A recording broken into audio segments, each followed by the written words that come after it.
Hi everyone, welcome or indeed welcome back to the channel. If you are new, don't forget to hit subscribe because today we have a very exciting foundation first impressions video. Yes, it has been far too long since I've done a foundation first impressions video. I have so many to test, it's just a case of finding the time to film these types of videos because they are quite time consuming in terms of doing the swatches, the cutaway information and all that kind of stuff. So apologies, I do absolutely love doing these videos. They're just quite tricky to kind of pull everything together.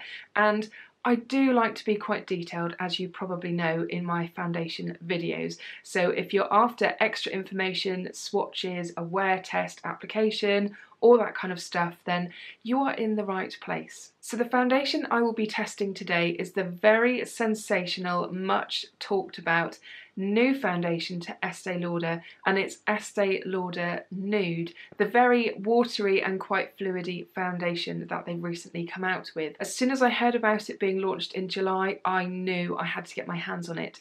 So I found myself in two different department stores recently, which is not something that usually happens, and I went to two different Estée Lauder counters, so I have two pretty decent samples here. Now, this is where things get quite interesting because I heard two pretty much completely different bits of information from the different Estée Lauder counters, which as a customer, it's quite confusing, to be honest. But before I get too far ahead of myself in terms of that story, if you've not heard of this new foundation from Estée Lauder, let's just have a quick look on the website and we can read a little bit more about it, just so that we know what we're dealing with here.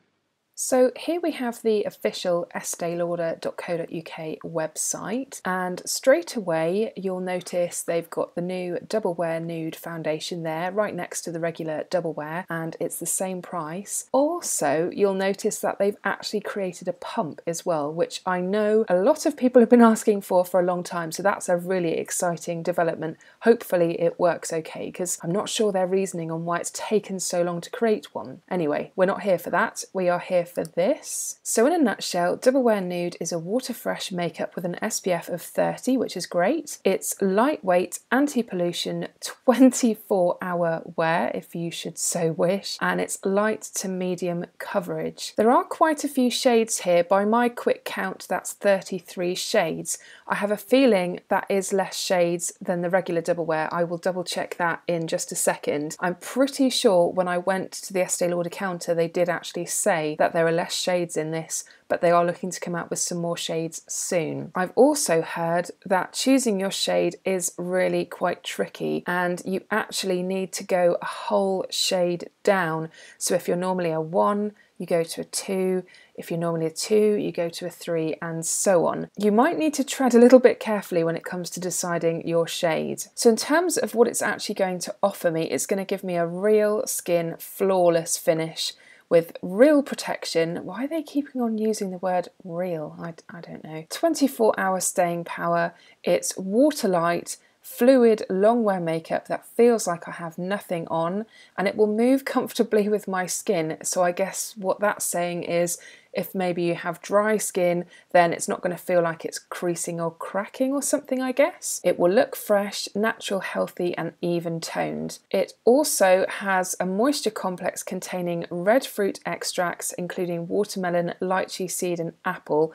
which will offer continuous hydration. So that sounds interesting. And just to compare it to the regular Double Wear, as you can see this is only an SPF of 10, so already you're getting a much higher SPF with the Double Wear Nude. It also says it has the 24-hour staying power. It's the same price for the same amount, but you should be able to see that there are a lot more shades here. I've just done a quick count and I think there are actually 50 shades of Double Wear now, which is absolutely amazing. So hopefully, because they've already got the basis for all of these shades, then eventually they will come out with a similar number for Double Wear Nude. Maybe they were just going with a bit of a soft start with it, just purely because they weren't sure how popular it was going to be. So it certainly promises to be a really, really nice foundation. Okay, so back to the story around these two samples. The first one I picked up was from the Estée Lauder counter in Debenhams, and the lady there seemed to be really quite knowledgeable about the foundation, as you would hope she would be, and she actually matched me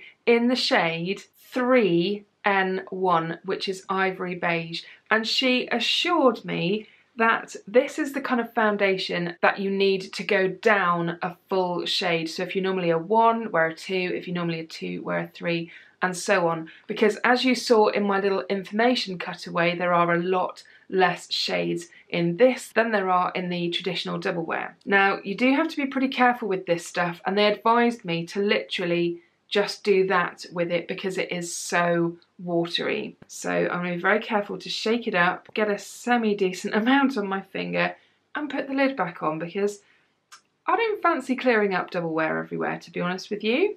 So that's the colour. Hopefully that's showing up okay, but I have done a cutaway of swatches next to other foundations as well, so that will be coming up in just a second. So you can see it's pretty dark, but what she did to test me is she swatched some on my neck, which I don't think many people tend to do that. They normally sort of go for the jawline area, but she buffed it away and it did just blend away to nothing. So I'm hoping that even though, my goodness, look how dark it looks, it's all going to be okay. So I had a good experience there. She was really helpful. I then went into Boots and picked up this sample, and the lady there didn't seem to know what on earth I was talking about in terms of this new foundation. She was trying to show me the new cushion one that they brought out. That was quite a while ago now, and I definitely wanted this one, so that was a little bit worrying for a start. Plus, she had the world's heaviest makeup on. It was actually really off-putting. Her makeup application left a lot to be desired, so already I'm feeling quite uncomfortable about sitting there with her and her kind of matching me. She didn't say anything about the shade range and the fact that it was different and perhaps she had to go a shade darker. So the shade that she matched me with was 2C2, which is pale almond. Now, every time I've been matched in the regular double wear, I've always been round a sort of 1C something. So this is definitely the darkest I've ever been when it comes to double wear. So let's just have a look, see how these look next to each other, because I've not even done this myself yet. These have literally been sat waiting for this moment to be played with. I know, it's called a lot of self-restraint. So this was that first shade, and that is pale almond, which, that's a big difference. You can just about see it, I think, can't you? There you go, you can see them a little bit better there. So this darker one definitely looks a bit more tan on my skin, whereas this one seems a bit more likely. That shade of 2C2 actually reminds me a little bit of my shade in Double Wear Light, which is Intensity 1. I am really not sure which one to go for. I'm quite tempted to just go for the darker one, and if it's disastrous, then I can just start again. Should we get you zoomed in a little bit and attempt to put some of this on my face in a way that's not going to look ridiculous? If you are new to my channel and don't know much about my skin type, I do have oily and blemish prone skin. I also suffer from hyperpigmentation across my forehead, and it's generally just a case of evening everything out other than that. In terms of how I test the wearability of a foundation, I like to keep things super simple, because I know the chances are you're not going to have the same products exactly that I have got, so I just want to try and simplify things. So all I do is I apply the foundation to a freshly washed and moisturised face. Any further testing is where my part 2 video comes in. So what I've started to do now is I'll do my first impressions video, and then I will wear this foundation every single day using various different primers and setting powders just to see how it copes with all of the different things that I have got, and then I report back to you again in a kind of update video, probably in a couple of weeks' time, just to let you know my further thoughts, what I think of it beyond my first impressions, having used all of those other things with it. So don't worry if you're wondering how it will perform with different primers and stuff. There will be an update on that in a few weeks' time. And the last bit of information to just get out of the way is I have 2 different application methods here. So I've got a brush, which is my Zoeva 104, which I've had for quite some time now and I absolutely love it. I do have other foundation brushes, but again, I just like to try and keep things simple in terms of the things that you may well have at home. And I've got this lovely L'Oreal Professional sponge, I think it is. I think what we'll also test is I'll leave these swatches to sit on my hand, and then we'll check later on just to see if they've oxidized at all. Okay, so I am feeling the dark one. I'm going to be brave. I'm going to do half of my face with the brush and half with the sponge. I'm kind of terrified to put this down anywhere without the lid on because I just know an accident will happen. Let's try brush.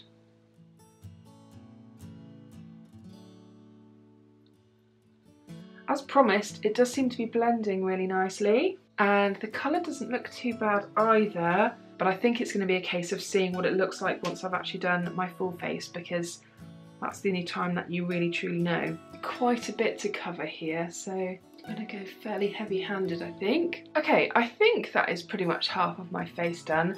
You can see that it's actually looking quite glowy. So hopefully it will kind of set down a little bit more, because I think it's supposed to give, was it a satin-like finish, which I think most people interpret to be a skin-like finish. It does seem to have covered up things fairly nicely, but it is quite light at the moment. So I think I might let this dry down a little bit, and I will try and build it up just a little bit more, just to see how things look. But colour-wise, it's not looking too bad at all. Okay, so now onto sponge. I'm pretty sure I can already tell that actually brush or sponge is probably going to be fine, just because it's so easy to blend.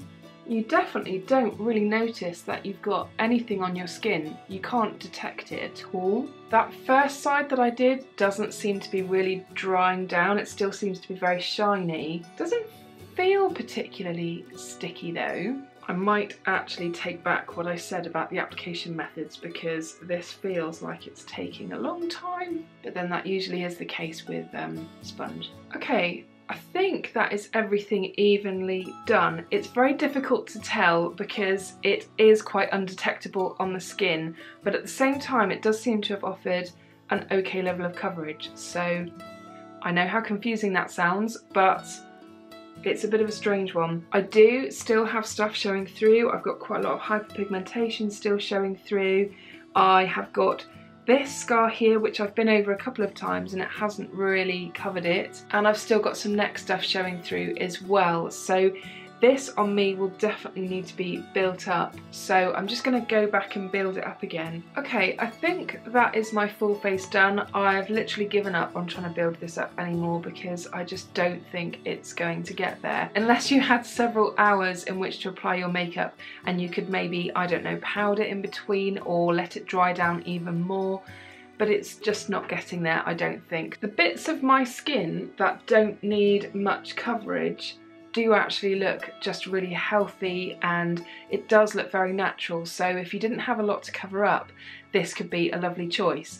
The only thing that I'm not sure about at the moment is how glowy and luminous everything is. This is not a look that I usually go around rocking, and it does make me a little bit concerned of how this is going to look at the end of the day. And even in terms of those swatches I did, you can see that they are still looking quite shiny and glowy. Not sure if I could really agree with the skin-like finish that they promised, because most people don't go around with that level of glow. I know some people like to achieve that level of glow, but personally I'm not one of those people, because I know I'm going to be bringing my own glow to the table later on as the day goes on. What I'll do is I'm going to get the rest of my makeup sorted and we'll see how things are looking, and I'll let you know what I think so far. Okay, so there we have it, full face now done. What I found that I had to do was go over my entire face with the Zoeva 104 brush just to make sure it was all blended. What I then did is I used a sponge over my whole face just to try and take some of that shine away, and it did kind of work. I mean, there's definitely still glowiness going on, and I am concerned about how this is going to wear.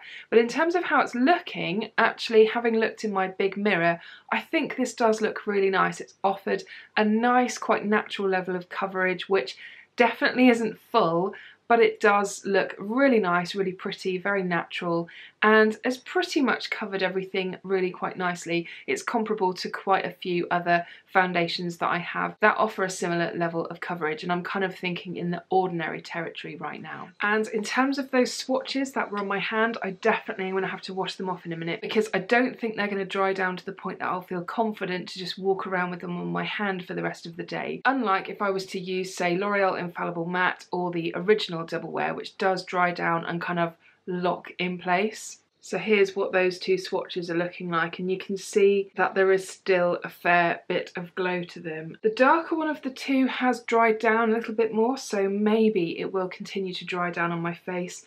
The lighter one is still a bit stickier, and I think you could probably see that because the lighter one did look a little bit more shiny. So what I'll do now is I'll get on with the rest of my day, and I will see you at the end of the day, just before I'm about to remove this, and just let you know how it's got on. Did I get excessively oily? Has it worn off a bit funny? All of those kind of typical things that we want to know how a foundation performs throughout the day. So I will see you at the end of the day.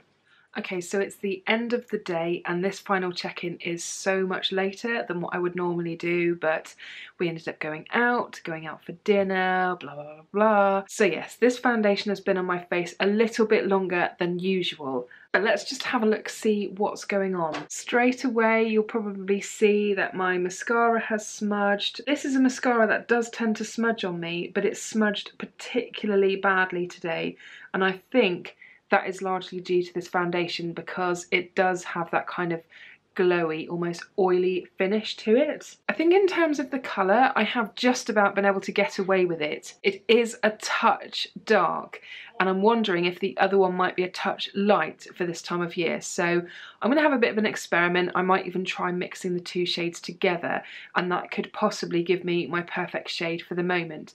But I have just about got away with it. You can probably see that coverage-wise it is still offering a fairly decent level of coverage. It's not worn off too badly at all, but it's definitely worn off a bit. There are things that are starting to show through. You can probably tell straight away that yes, there is a very glowy situation going on at the moment, and I don't really feel particularly oily with it. It's quite a comfortable glow, but I'm pretty sure that if I touched a surface or put something on my face, then it's going to transfer. I think it's got that kind of property to it right now, so that's something to be aware of. In terms of how the foundation actually looks and performs and feels and all that kind of stuff, it really reminds me of the Ordinary's Serum Foundation. Both are very fluidy, liquidy foundations, and they offer a fairly similar level of coverage, although I would say that the Ordinary Serum Foundation gives a higher level of coverage much easier